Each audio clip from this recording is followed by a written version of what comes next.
The Boy in the Freezer, the Langford Hollow Secret. Langford Hollow wasn't the kind of town where bad things happened, or at least that's what the brochures said.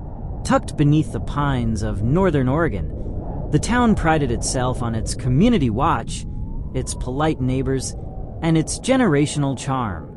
But behind its postcard stillness was a house that nobody wanted, a small ranch-style home at the edge of Pine Bluff Road, sitting just far enough from town to feel forgotten. For years, the house refused to sell.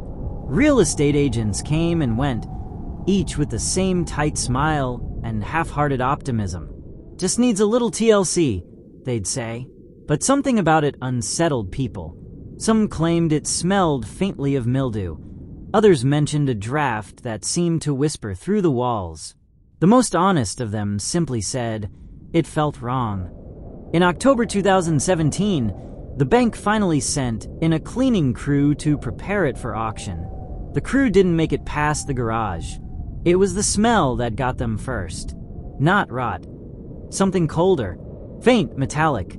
Behind a stack of paint cans and gardening tools stood an old, white chest freezer.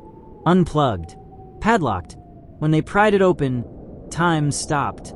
Inside, wrapped in a faded patchwork quilt, was the body of a child. The corpse was nearly mummified from the cold.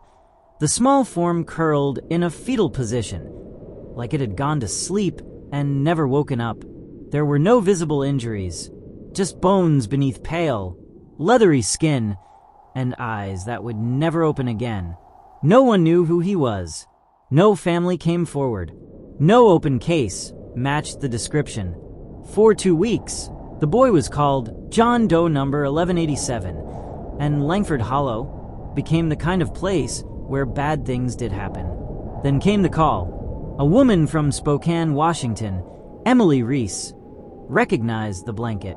She'd sewn it herself, years earlier, for her sister's son, Jamie. Jamie Weller had been missing since 2013. His mother, Claire, had fled her home with him, running from her fiancé, Daniel Knox, a former police officer turned violent and paranoid. Claire had shown up at a domestic violence shelter in Oregon, terrified and bruised. She stayed for only 2 days before vanishing without a trace. Police at the time assumed she'd left voluntarily. No signs of a struggle. No evidence of abduction.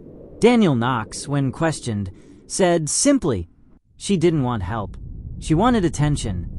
But in 2017, his fingerprint was found inside the latch of the freezer that held Jamie's body. That detail changed everything. Investigators reopened the case, piecing together years of overlooked threads. They discovered forged rental papers, false names, and electricity bills paid in cash for 4 straight years, long after the house had been abandoned. Someone had made sure the freezer stayed cold. Someone had kept the secret buried. When Daniel Knox was finally located in a remote cabin outside Edmonton, he didn't resist arrest. His only statement during interrogation was flat, emotionless. She took my son. She made her choice. Claire's body was never recovered.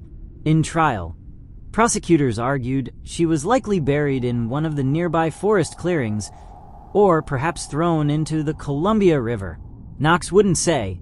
He was convicted of second-degree murder, child endangerment, and illegal disposal of remains. He showed no remorse.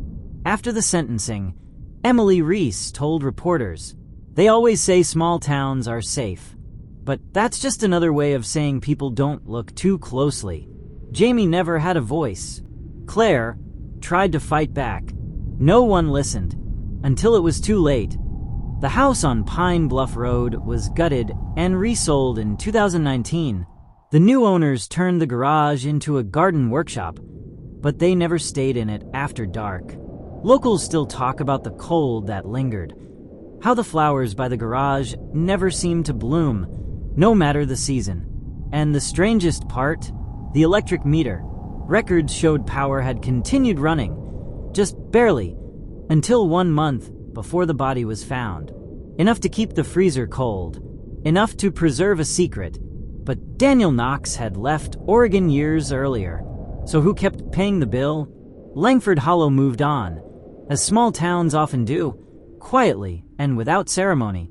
The real estate brochures once again spoke of fresh air, friendly faces, and a perfect place to raise a family. But for those who remember, the silence on Pine Bluff Road still hums like an open circuit. The house stands, renovated, repainted, and reclaimed. But the truth never left. Some say justice was served. Others say it never really arrived. Jamie Weller's name is etched now into the archives of a system that failed him. Briefly remembered, easily buried. Claire Weller remains a ghost in court transcripts, a woman erased by the very fear she tried to outrun. And as for the electric bill, no one ever claimed responsibility. No name, no trace, just cash payments made in person, like someone somewhere couldn't bear to let the cold truth thaw. In the end, the boy in the freezer was found, but not everything that was lost was ever recovered. And what else remains frozen beneath the silence?